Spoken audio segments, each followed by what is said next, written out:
Hello everyone, I'm Nitika Seth. I am the co-founder of Little Amigo Nest. Little Amigo Nests is a one-stop shop for all your children's needs. We are doing a health series for parents. In this series, we are creating awareness about different health-related issues in children. And for today's session, we have invited Dr. Rakshita Kamath. Dr. Rakshita Kamath is an ENT head and neck surgeon. Welcome, Dr. Rakshita Kamath. It's lovely to have you with us today. And today's topic is how to navigate ear, nose, and throat issues in children. So without much ado, let's begin. So Dr. Rakshita, I'll be asking you a few questions and you can answer those. So here we go. So all set, Dr. Rakshita, shall I begin? Yes, Nitika, I'm glad to be here. Thank you so much. So first things first, I'm a parent too. So my first question is, how should I treat a common cold in my child? What should I do about it? Okay, so normally we don't have to go too over the line to be worried about common cold in children. It's developing immunity. So whenever there is a change in weather, wherever there is a little bit of, a cold temperature, foods, probably exposure to other kids who've had viral infections, things like that, it's very common for kids to kind of catch a regular infection, and that builds the immunity of the child. So it's very important to not want to medicate every single episode of cold with antibiotics right away. That said, definitely it's a good idea to kind of build the immunity from the get-go of the child. Okay. And whenever there is an infection which is not subsiding, say about in a day or 2 days, and the child specifically reduces the activity or the alertness of the child, is when you definitely want to get a clinical opinion. Now that said, when do we go to an ENT and when do we go to a pediatrician? That should be the next, sort of question in a parent's mind. For a regular cold, definitely I would recommend that you find your pediatrician to talk to, and then kind of go ahead with medications depending on the age of the child and all of that. But that said, recurrent colds, recurrent infections in a child, in a growing child, is something that needs to be evaluated specifically by an ENT specialist. Because there are, sort of conditions, Nitika, which are sort of make a child more prone to infections like tonsillitis, adenoiditis, things like that, where if we keep treating the infection, thinking of it as a de novo infection, or every time you go to a different pediatrician and the pediatrician doesn't really know the history of the child, then it's a little difficult for them to kind of think in these lines and evaluate in these lines. Whereas as ENT specialists are concerned, that's pretty much the first thing we look at when a child comes in with recurrent episodes of cold. So that's how I recommend parents to go about it. So that makes it very clear, because my next question was what to do when the common colds get very frequent, because that's very, very common in young children. I've seen my children go through it. It gets so frequent. So that's really a big learning for us parents, that, we have to consult an ENT specialist and to find out what is it that's going wrong with my child. Okay. Another thing, many a times when I go to a doctor and the doctor will tell me that, the cold is because of an allergy. So how do I prevent or how do I manage allergies in my children? Okay. As someone who is kind of the authority as far as allergy and, all of that becomes our specialty, I would say allergy, the concept needs to be understood in a twofold manner. One is that allergy can be transmitted from parents and grandparents. So if you or your spouse as parents have any allergic manifestations, there's a good chance that the child carries specific genetic makeup that makes them more prone to allergies. At the same time, the other thing is that allergy can come on at any time in anybody's life, pretty much to anything. So the saying, Nitika, in our world is anything under the sun and above the earth can be an allergen. So that said, can I prevent a child from having an allergy to a specific thing or a specific exposure? No, that's not something that's in any of our hands. That said, whether it's a child or an adult, the spectrum remains the same. But do I need to manage allergies specifically? Yes. 90% of treatment to allergy will still be avoidance of the specific allergen after finding out what exactly is the allergic, sort of compound. What is the reason why the child is bringing on allergy? Now, that said, if a child, if for every episode of cold, does that mean the previous, it's because of allergy? No. Okay. Do all allergies present like cold? No. Again, it's a whole spectrum. It can range from just a rash on a body, which is like skin manifestations of allergy, to nasal manifestations, which we talk about, which is recurrent sneezing, a lot of water nose, things like that. You would notice tendencies like the child wanting to rub the nose a lot. Yes. This very frequently, that's what you'd notice. And then you develop like this, like a separating margin on the nose. Yes. So as ENT specialists, the minute we look at a child like that, it's called allergic shiners. So looking at a child that they're suffering from an allergy. So that said, if you notice these kind of, sort of recurring signs in your child, definitely it's a good idea to get them evaluated, purely because, finding out what the allergy is will treat the problem 90%. And then 10% is just going to be kind of giving them specific medications and kind of keeping the allergy from 100 to a 1. Again, I would not, because again, it's a tendency of every person's body and system. So you can bring it from 100 to a 1 to make sure that it doesn't go into other complications of allergy later in life. Okay, that's very well explained, because that makes a lot of things clear. Otherwise, as parents, we are very confused. We think every cold is an allergy. There could be other reasons. Okay. Yeah. All right. So moving to another aspect, which is also there, is ears. As you know, as a kid, my grandmother always used to say that you have to put oil in your ears to remove the wax. So do we really need to, how do we, handle wax? Do we have to do anything about it? Do we let it be? What should we do? Okay.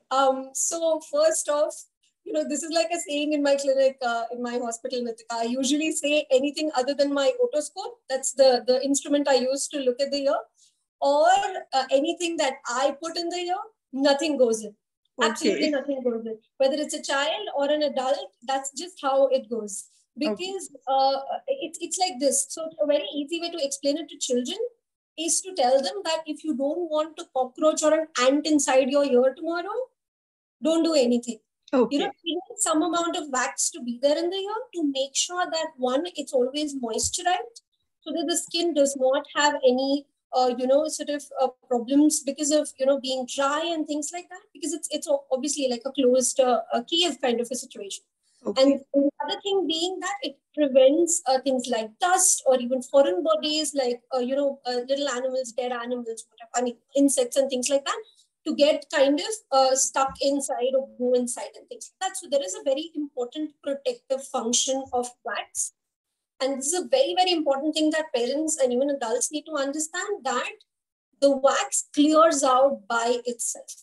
There is no concept of requiring to actually go in and clean the wax.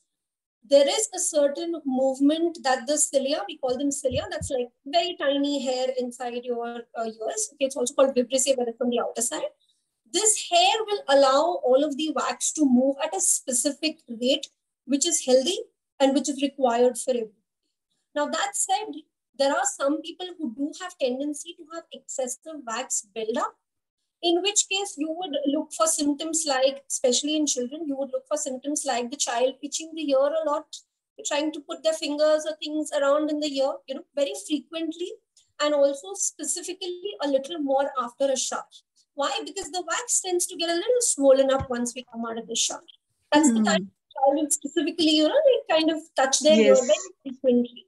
But they will also allow you to touch the ear, which is what differentiates it from ear pain in a child. In the pain in the child will touch the ear frequently, but will not allow you to touch or anybody else to touch the ear.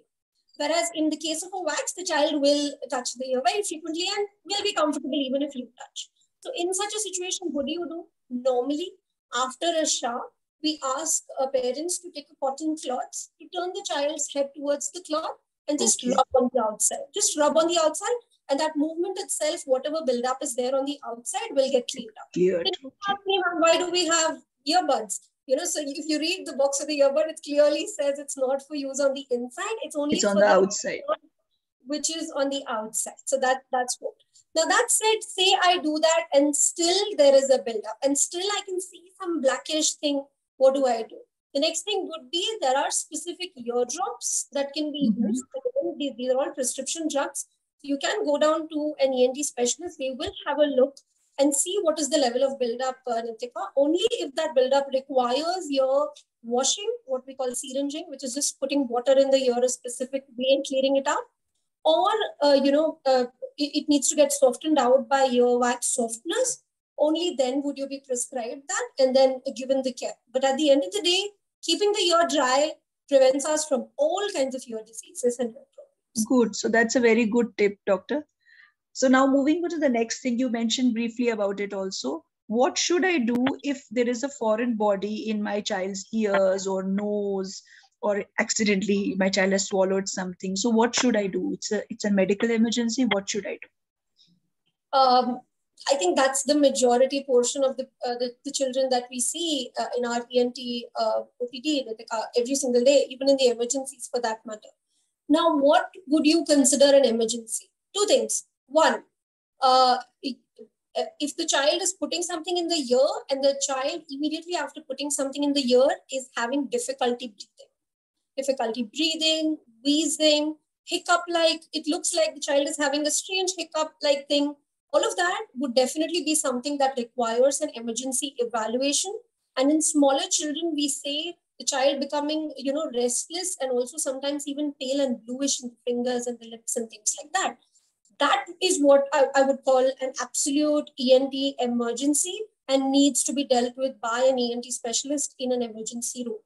Now, that said, again, not all things that go inside the mouth are going to be an airway emergency. Specifically, the ones that I mentioned are the signs that you look at. The other thing would be, you said foreign body in the nose. Now, usually in the nose, it stays inside because the architecture inside the nose is in a way that it does not allow anything to just plop in, right?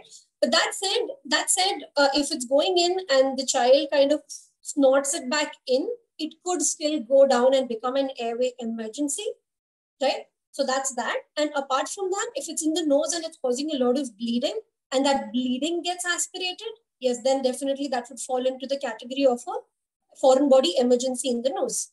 Now, as far as the ear is concerned, Nitika, if your child is having a fine eardrum, has not had any previous issues of water coming out of the ear and things like that, then the foreign body in the ear is almost nothing to be worried about and is not falling into the category of an emergency per se. Now, how do we go about all of this? Again, the ear foreign body needs to be evaluated, needs to be taken out a certain way. So the advice that I would give to parents is to not to try and remove anything by yourself. Now, what happens, Nitika, is there is something on the top, then you take a pin, kaddi, something, you try to pull it out. It doesn't come out, starts to roll on itself, go in, beads, little things like that.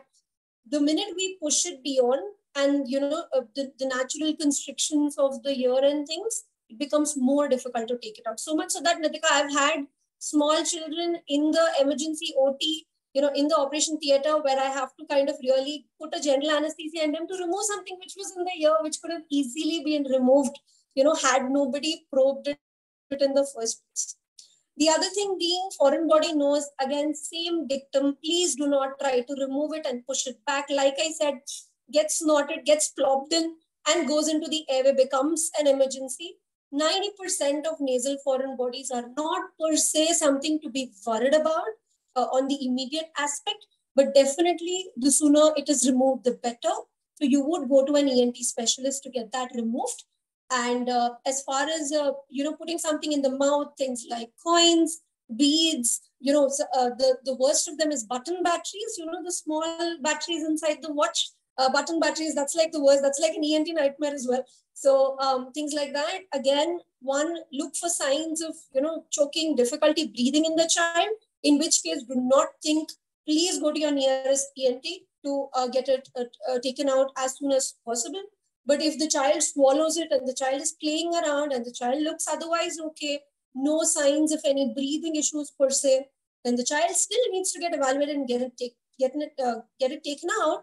But it's not something to be per se worried about in an expedited fashion. So I think that kind of covers the spectrum of what you asked. Yes, yes, it covers it very well. You've covered different aspects from medical emergencies to what to do in different situations. One more question for you, doctor, and this is about hearing difficulties in children. So this is also another thing. So just tell us a little about hearing difficulties. How can we screen, and how early can we screen? So just throw some light on that. So usually as soon as the child is born, we do something called O2 acoustic emission, which is a test that is done just to see whether things are okay and per se. Now, again, there are specific developmental milestones in a child, and if those milestones are reached, things are okay. If the milestones are delayed, then definitely there are, tests that are required, screening that is required, things like that. All of these things are kind of explained to you as and how the child grows. And most of the times it's the pediatrician, who takes care of the entire spectrum, which is great. Again, hearing screening, Nitika, most of the schools nowadays do have hearing screening for children. So they do come in once a year, once in 6 months. But if there is no program in the school per se, it's a very good idea to take your child to an ENT, you say once every 2 years or once every year or so, just to get a general, sort of screening done to see if everything is doing okay. That said, any delay in milestones, any delay in speech or hearing, like any other disability, the sooner we catch it, the easier it's treatable, the easier it is to treat it. And all of that, don't want to, sort of go into too much detail and freak people out and, sort of make parents wonder if my child is that 1 in 1 million people who have hearing issues and things like that. But yeah, definitely, very good idea to kind of get your child tested and screened by an ENT, or if there is any school programs, like most schools these days do, we tend to catch it a little earlier than we used to back in the day. So. Thank you so much, doctor. This was really, really, really helpful. We have touched on very different topics, and you've given us a very good overview, and this would really help awareness to be built in young parents, because these are simple things which we face in our day-to-day lives, but it's very important to get the right answers.